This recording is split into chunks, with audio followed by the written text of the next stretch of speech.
whatever works for you. And just take a moment and feel into your body. Just take a moment and feel into your body. How does it feel right now? What are you experiencing right now? And as you're bringing that awareness to your body, let your awareness gently become completely focused in your breath. How are you breathing? Are you letting the breath fill you? Is your body relaxing as you breathe? Just become aware. First step in consciousness, become aware. And now what we're going to do is we're going to walk through about 4 rounds of breath we're going to go through together, then we'll let you go through a couple on your own, and then we'll be ready to go. But let's use that breath to clean out old energy, to fill the body with some fresh new energy, and to allow us to relax into this moment right here, right now. So we're going to breathe in to a count of 4, and then we're going to relax at the top, and then we're going to breathe out for a count of 6, so that we really focus to purge that deep breath down in the lower part of the lungs, and any of that stale air goes away and comes out, and then we refill with fresh air. So focusing again in through the nose and out through the mouth. We'll begin inhaling to a count of 4. Inhale, 2, 3, 4. Hold and relax at the top. And then release. 2, 3, 4, 5, 6. And try to relax into that exhaled space. And then open and inhale. 2, 3, 4. Hold and relax. And let it go. 2, 3, 4, 5, 6. And relaxing as we engage the inhale. 2, 3, 4. Good. Feeling that relaxation at the top fully, and then releasing. 2, 3, 4, 5, 6. And let yourself continue that pattern for a couple more rounds, letting that air fill completely, taking all of the air into the lungs up at the top. Relax into that, consciously relax, and then let it go. And as you come to the bottom, again, relax there. One more time, nice deep breath, inhaling. Resting at the top and letting it go.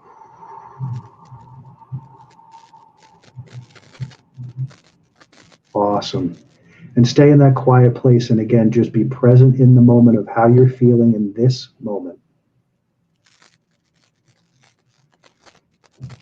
And then just take in some energy with the breath. Just take in some energy. I am love. And play with that sentence in your own experience. I am love. I am love. I am love. I am love. Engage it. Feel it. Take a moment with it. And when you're ready, open your eyes and come on back.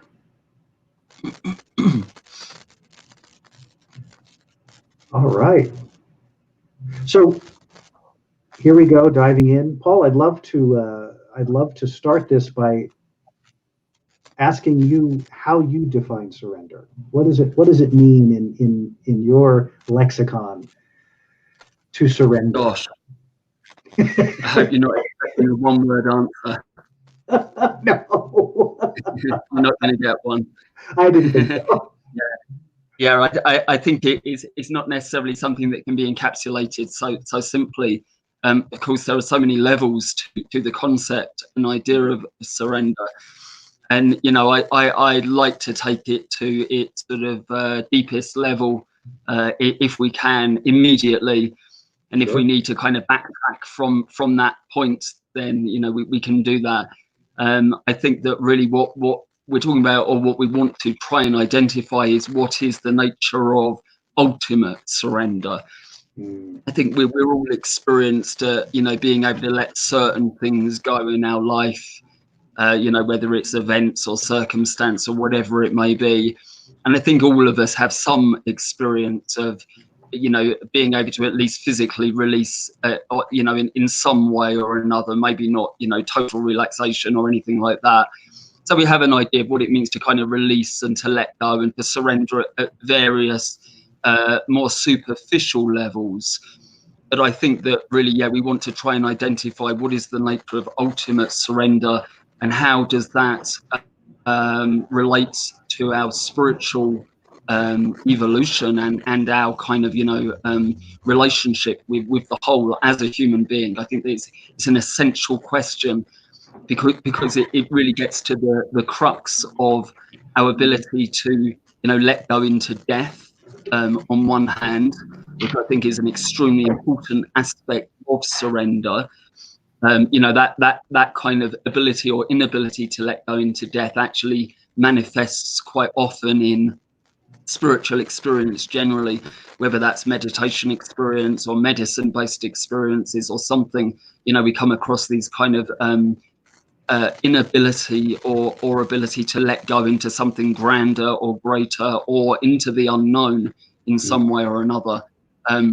But the ultimate surrender, of course, from a spiritual perspective, is the surrender of the idea of an individualized self given over to a greater sense of self or a divine aspect of self or something of this nature.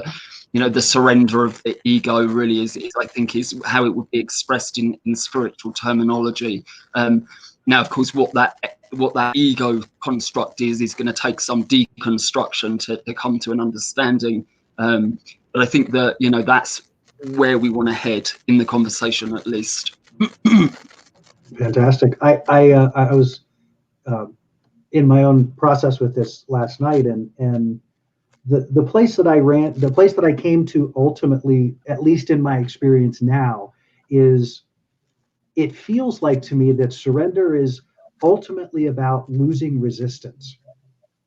Like that surrender is every opportunity we have to lose resistance is the greatest form of surrender, to the point to getting us to the place that you're talking about, where that surrendering of the ego.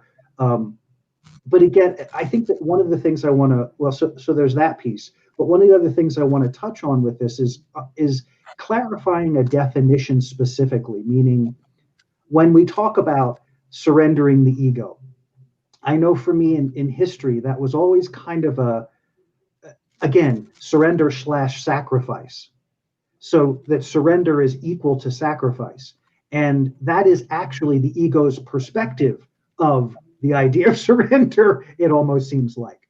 Like the ego thinks it's being sacrificed, but what we're really trying to do in surrendering the ego is the whole idea of transformation. It's transform and include, or transcend and include.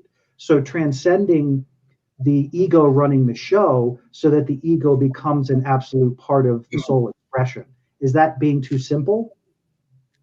Well, let me first say, Jim, that I really liked your definition.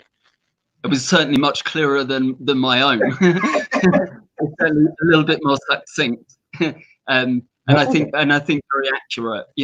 Frictionless kind of activity.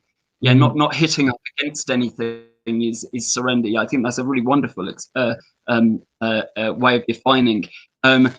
And then after that, then I think it gets a little bit tricky. Certainly, I think that actually there can be something of the nature of sacrifice involved if we understand the real meaning of sacrifice, which of course is to make sacred. So I think that there actually is an act of sacrifice in the lack of resistance, in the giving up of the ego, or even if we can do that without resistance, that there is actually still a certain aspect of sacrifice within that. But that's a bit of a maybe tricky semantics to a certain degree. Yours is clear enough, so we can work from there. I think the thing is it usually is egoic to try to bring about a manifestation of surrender, to try and force its activity in some way. Perhaps if we decide that we want to become spiritual, so we kind of force certain activities like fasting or certain kind of quite extreme practices, perhaps, or even a very strict disciplinary kind of scheduling for our activity. These can all actually be, in some case, kind of quite egoic activities and not really moving in the right direction. There needs to be a certain gentle touch with all of that. And we really want it to come from an inner response rather than from a willed egoic act. One can say that will is opposite to surrender. If you're kind of, trying to enforce your will upon the universe in some way, in any way, really, if you're not accepting a situation as it is and you're trying to make it different in some way, yeah, we can say this in some sense is the opposite of surrender. So would you say, as you were talking, what was really running for me was this idea of, is it surrendering? Is the surrender in, or is the surrender to? Does that make sense? Well, yeah, it certainly does. I think actually, as perhaps I've stated before, I feel that these kind of what are they? They're kind of directional kind of figures of speech in a sense. They're trying to point in a certain direction, and I would say that actually a sense of directionality, whether inwards or outwards, upwards or downwards or whatever, actually kind of dissolves at a certain point. You kind of think in the same way. The inside and the outside don't appear to be so radically different from one another that you're going to be kind of like identifying it in that manner so much. So I would say, it's both a two, and it's both you're surrendering to whatever is already inside yourself, but whatever is inside yourself is also the greater reality that you're surrendering to also, because that is what's inside. So they're the same, I would say. So would we then want to consider, rather than surrender being an act, that surrender is actually a state that we cultivate? That we would want to, similar to, I would say, yeah, I would say ultimately, perhaps it's more akin to preparing to go to sleep at night. Is you can't force sleep to happen, but you prepare certain conditions and then sleep happens automatically. So I think that you can prepare the ground for true surrender through certain activities. The true surrender isn't something that you can make happen, because making something happen is the opposite of surrender. Basically, I have to confess to you, and you probably are aware of this, but my profound experience of surrender was with you. That definition actually came from my experience with you. That has set the foundation for me, like for the past 3.5 years, of that surrender is just, at least at this stage, because it evolves, it changes and it grows depending, it like everything else. But to me, it was that my whole process coming down to Peru was about surrender. That every time I would encounter resistance, that I would simply say, okay, let's just let that go and let that go. And there it is, there's the resistance. Okay, that's fine. But I'm putting my attention here into surrender. I'm putting my attention to clearing my space, whatever that, in that way that it looked like. So as we're talking now, the thing that's really cool, and especially as deep as you're taking this, it's interesting that it's challenging as it seems to me that it's challenging to put words to. There's lots of words we can use, but it seems like it almost, I don't want to say evades, because that's a little aggressive, but almost like it's definable by the individual, meaning that surrender to every individual is going to be a very unique experience. And for some, it could be resistance. For some, it could be, I can't really call anything else, because everything ends up coming to be resistance in some form or another, or a rub. It's an anger, rage, or whatever. So it's interesting. It's interesting to it isn't as concise an area to sort of nail down, is what it feels like so far. I think we can definitely talk about certain conditions and perhaps sort of structures of consciousness that need to be kind of put into play or activated perhaps in some way before that final kind of leap into the abyss can happen, as it were. You know, there certainly needs to be, for example, some deep level of physical relaxation. You know, if you're you know, uptight on a physical level, you're definitely not going to be able to let go and surrender at kind of deeper levels of the being. So it certainly necessitates a deep level of relaxation. From certain spiritual traditions' perspective, for example, the Taoists, they would say that's a deep necessity, that actually we have to be able to release at the deepest levels of the physical structures of the body, to be able to release even, excuse me, even down to the level of the bones, the ligaments attaching to the bones, and actually even down inside the bones, even into the bone marrow.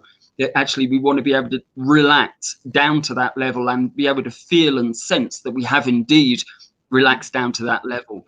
And this, of course, releases a whole amount of energy into the system.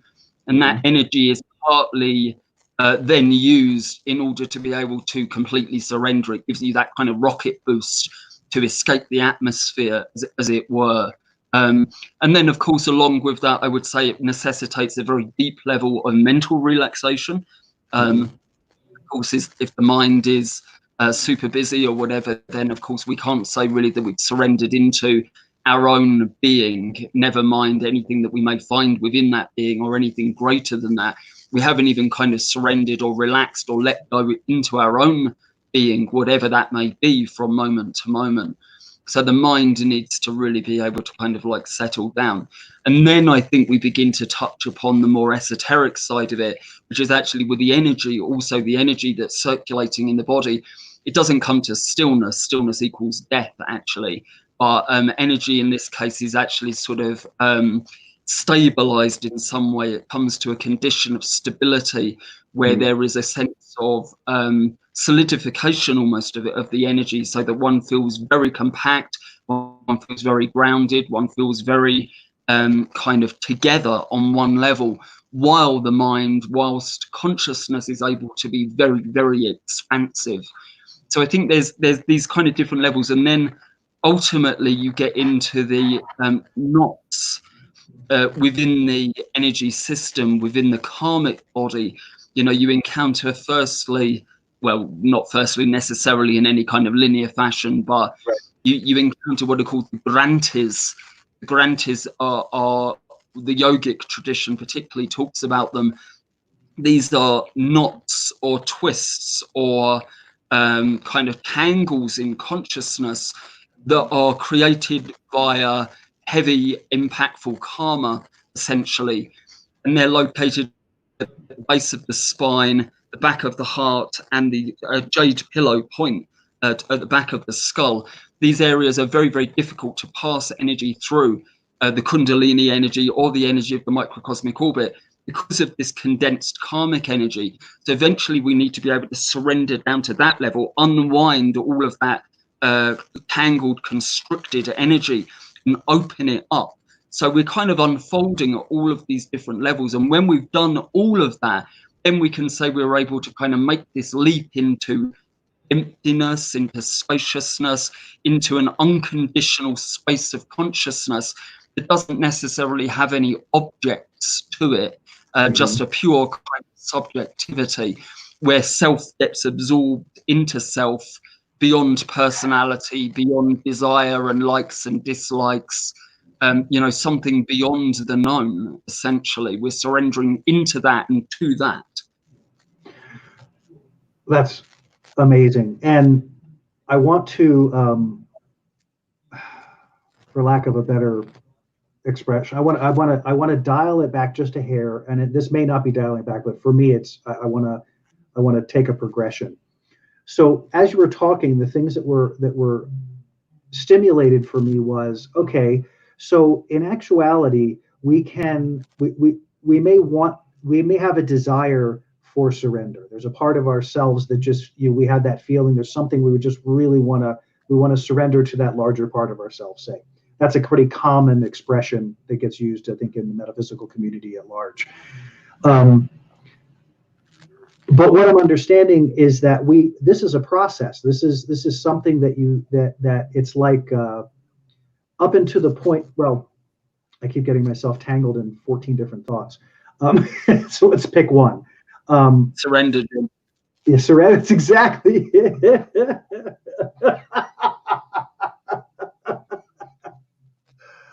Oh my goodness. So we have a desire. We know that there is a desire for surrender. So we start to build or start to unfold steps or a practice or something that begins to do the things that you were talking about. That helps us learn how to relax the body, relax the mind, relax the nervous system. So prior to that, then we're not really dealing with surrender. We're just dealing with the mental concept of letting go, basically.